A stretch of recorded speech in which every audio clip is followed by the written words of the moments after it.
सद्गुरुभ्यो नमः।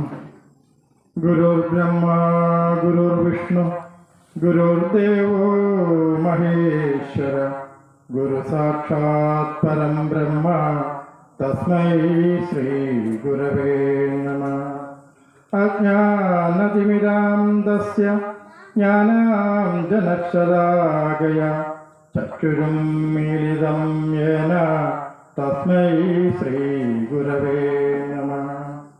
अखण्डमण्डलाकारं व्याप्तं येन चराचरं तत्पदं दर्शितं येन तस्मै श्री गुरवे नमः। अरुणारुणकल्लोल करुणाकलितात्मने नरानुग्रहरूपाय गुरवे कुसुमं चले।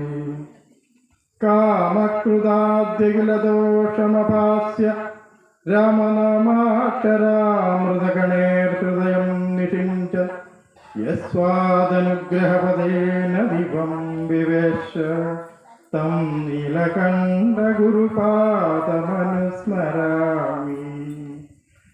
विग्रहे रामचन्द्रस्य विलयीभूतचेतसा अहं ब्रह्मेति वेदान्त तत्त्वबोधस्वरूपिणे विभूतिमात्रधानेन सर्वानुग्रहदायिने श्रीनीलकण्ठशिष्याय सत्यानन्दाय ते नमः। मादं गाननमाहुवाहनमदं शक्त्युक्ततेजोमयं ध्यायेत्तं तदुदम्बराभयकरं शङ्खं च पाशं तदा शक्तिं पङ्कजमिक्षुमेव गणितं हैमं च दिव्यं घटं पक्कं दाढीममत्पडोदलगदां शूलं ददाङ्गं करि। ॐ गं गणपतये नमः। वैदेह्यम् अभिवीक्षजातपुलकां त्वामां गमां सेविनीं वामेन स्तनचूतुकं पुलकिन वामं करेणामृशन् तत्त्वं दक्षिणपाणिना कलिदय तन्मुद्रया दर्शयन् रामो मारुतिसेवितो लसतु मे साम्राज्यसिंहासने। ॐ रं रामाय नमः। या कुन्देन्दुसारहारधवला या शुभ्रवस्त्रावृता या वीणावरदण्डमण्डितकरा या श्वेतपद्मासना या ब्रह्मच्युतशङ्करप्रभृतिवर् देवे सदा पूजिता सा मां पातुं सरस्वती भगवती निशेषजाड्याभः। ॐ सं सरस्वत्यै नमः। ॐ यत्र यत्र रघुनाथकीर्तनं तत्र तत्र हृदमस्तकाञ्जलिं बाष्पवारी परिपूर्णलोचनं मारुतीं नमदरक्षसन्दकं मनोजवं मारुततुल्यवेगं जितेन्द्रियं बुद्धिमतां वरिष्ठं वातात्मजं वानरयूथमुख्यं श्रीरामदूतं शरणं प्रपद्ये।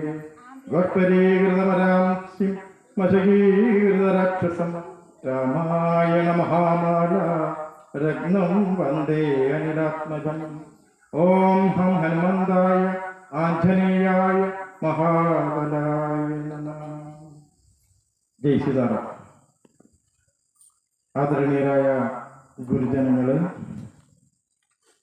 എൻ്റെ എല്ലാ സങ്കല്പങ്ങളും ഭാരതീയ പരമ്പരയുടെ പാതാരവിന്ദങ്ങളിലും എന്നെ കേൾക്കുന്ന കാണുന്ന നിങ്ങളുടെ എല്ലാവരുടെയും മനസ്ഥിതിയിലും പൂജാപുഷ്പങ്ങളായി സമർപ്പിച്ചു കൊള്ളട്ടെ. നമ്മുടെ ക്ഷണം സ്വീകരിച്ച് ഇവിടെ എത്തിയിരിക്കുന്നത് അഡ്വക്കേറ്റ് ടി ആർ രാമനാഥൻ സാറാണ്. ഇന്ന്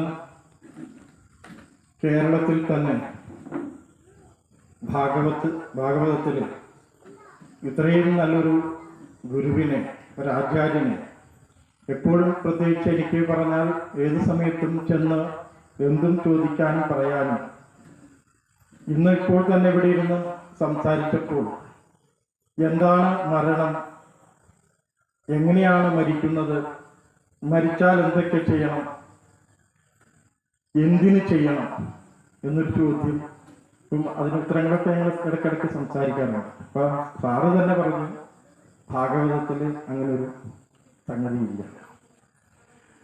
അപ്പം നമ്മൾ തീർച്ചയായിട്ടും ഈ ക്ഷേത്രത്തിന്റെ പൗരാണികമായ കാര്യങ്ങൾ പരിശോധിക്കുമ്പോൾ എന്തുകൊണ്ട് ഈ ക്ഷേത്രം 250 വർഷങ്ങളായി ഇങ്ങനെ ചത്തതിനൊക്കുമോ ജീവിച്ചിരിക്കലും എന്ന അവസ്ഥയിൽ മുന്നോട്ട് പോകുമ്പോൾ ഇത് നമ്മുടെ ആചാര്യന്മാരായിട്ടുള്ള ഡോക്ടർ ഗോപാലകൃഷ്ണൻ സാറ്, നമ്മുടെ ചിദാനന്ദപുരി സ്വാമിജികൾ, അതുപോലെ തന്നെ ഈ ക്ഷേത്രത്തിൽ ക്ഷണിച്ച് വരുത്തി ആദരിക്കാതെ തന്നെ രഹസ്യമായി, അല്ലെങ്കിൽ എൻ്റെ ഗുരുനാഥന്റെ പേര് കൊണ്ട് എന്നെ കാണുമ്പോൾ, കേൾക്കുമ്പോൾ, ഞാൻ ക്ഷണിക്കുമ്പോൾ നാട്ടുകാരോ വീട്ടുകാരോ ആരും അറിയാതെ തന്നെ ഒരുപാട് ഗുരുക്കന്മാർ ഈ ക്ഷേത്രത്തിൽ ഒരു 3 വർഷം കൊണ്ട് എത്തിപ്പോയിട്ടുണ്ട്. ഒരു ഫോട്ടോ എടുക്കാനോ അത് പുറത്തു വിടാനോ ഒന്നും തയ്യാറാകാതെ. പിന്നെ ആ സമയത്ത് കടന്നു വരുമ്പോൾ നാട്ടുകാരോ പുറത്തുള്ളവരാരും അവർ ഭാഗ്യവാന്മാർ എന്നുള്ള രീതിയിൽ. ഇത് പറയാൻ കാരണം ഈ ക്ഷേത്രത്തിന്റെ പുരാതനമായ ഈ അവസ്ഥയെ ദേവപ്രശ്നത്തിലൂടെ പരിഹാരം കണ്ടെത്തുവാൻ ശ്രമിച്ചപ്പോൾ അതും ചെയ്തു കഴിഞ്ഞതിന് ശേഷവും ഇന്ന് 12 വർഷത്തിൽ കൂടുതൽ കടന്നുപോയിരിക്കുന്നു. ഇതിൻ്റെ അടുത്ത് നമുക്ക് കിട്ടിയ ഉപദേശപ്രകാരം നമ്മൾ ഈ ക്ഷേത്രത്തിന്റെ ചുറ്റുമൊഴുകുന്ന നദിയെ ത്രിവേണിയായി സങ്കല്പിച്ചുകൊണ്ട് ത്രിവേണി തർപ്പണം എന്ന സങ്കല്പത്തിൽ മുന്നോട്ട് പോകാൻ ആലോചിച്ച് ആചാര്യന്മാരുടെ അനുഗ്രഹാശിസുകളോടെ രാമനാഥൻ സാറിൻ്റെയും അനുഗ്രഹത്തോടുകൂടി ഞങ്ങൾ പ്ലാൻ ചെയ്യുകയും നമ്മളൊരു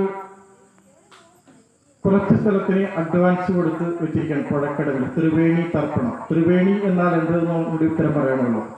തീർച്ചയായിട്ടും പെരിയ ആറ് എന്ന് പറയുമ്പോൾ ഒരുപാട് നദികൾ, ചെറിയ ചെറിയ പുഴകൾ, കുട്ടമ്പുഴ, അങ്ങനെ ഒരുപാട് നദികൾ ചേർന്നതാണ് പെരിയാർ.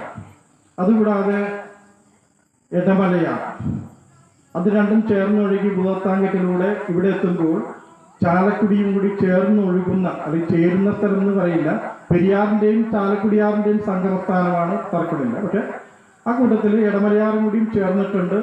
അതുകൊണ്ട് ചേരുന്ന സ്ഥലം എന്ന് നമ്മൾ പറയുന്നില്ല. ത്രിവേണി നദികൾ ഒഴുകുന്ന സ്ഥലത്ത് ത്രിവേണി തർപ്പണം എന്നുള്ള സങ്കല്പത്തിന്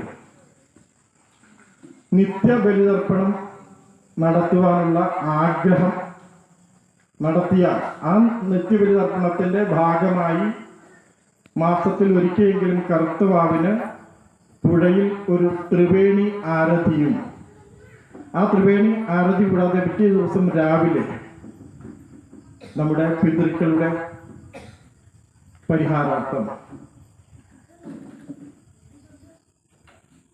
തിലഹവനവും സായുജ്യവും എല്ലാ മാസവും നടത്തുക എന്നുള്ള ഉദ്ദേശം കൂടിയുണ്ട്. ഇതിന് നമ്മൾ നാട്ടുകാർ കുറച്ച് പേര് മാത്രം തീരുമാനിച്ചാൽ പോരാ. 200ഓളം പേരെ കണ്ടെത്തുവാനുള്ള പരിശ്രമത്തിലും 50 പേരോളം കണ്ടെത്തിയ ആശയിലുമാണ് നമ്മളിരിക്കുന്നത്. 10,000 രൂപ വെച്ച് കണ്ടെത്തുന്ന ആളുകളെ അതിൽ മെമ്പറായി ചേർത്തുകൊണ്ട് മുന്നോട്ട് പോവുകയാണ്. പറ്റിയാൽ ഈ കർക്കിടകത്തിൽ തന്നെ നിത്യബലിതർപ്പണം നടത്തണമെന്നുള്ള ഉദ്ദേശം നമുക്കുണ്ട്. പിന്നെ പറഞ്ഞു വരുമ്പോൾ ഇതിനെക്കുറിച്ച് കൂടുതൽ പറയാനുണ്ട്.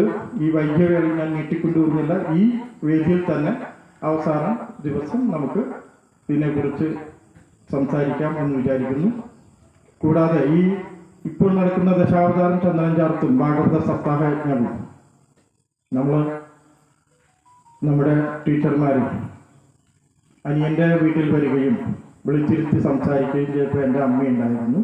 അമ്മയുടെ മുമ്പിൽ വെച്ച് കൊടുത്ത വാക്കായതുകൊണ്ട് നമ്മൾ പിന്നെ മാറ്റാൻ പറ്റാത്തതുകൊണ്ട് ഈ ദശാവതാരം ചന്ദനം ചാർത്തും ഭാഗവത സപ്താഹ യജ്ഞവും നടക്കുകയാണ്.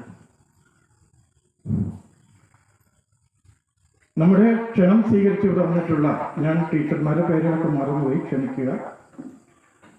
എല്ലാവരെയും ഈ നാടിനു വേണ്ടിയും ഈ ഭഗവാന് വേണ്ടിയും നമ്മുടെ സങ്കല്പങ്ങളെ ധന്യമാക്കാൻ വേണ്ടി നമ്മുടെ ത്രിവേണി തർപ്പണത്തെയും ഈ മഹാക്ഷേത്രത്തെ മഹാമഹാക്ഷേത്രമാക്കി ഉയർത്തുവാൻ പ്രചോദിതമായ വാഗ്ധരണികളാൽ നമുക്ക് സാധ്യമാകട്ടെ എന്ന് 3 പേർക്കും കൂടി ഒരുമിച്ച് ഞാൻ സ്വാഗതം ചെയ്യുകയാണ്. സാറിനെയും സ്വാഗതം ചെയ്തു ഞാൻ നിർത്തുന്നു. നന്ദി, നമസ്കാരം. ജയ് സീതാറാം.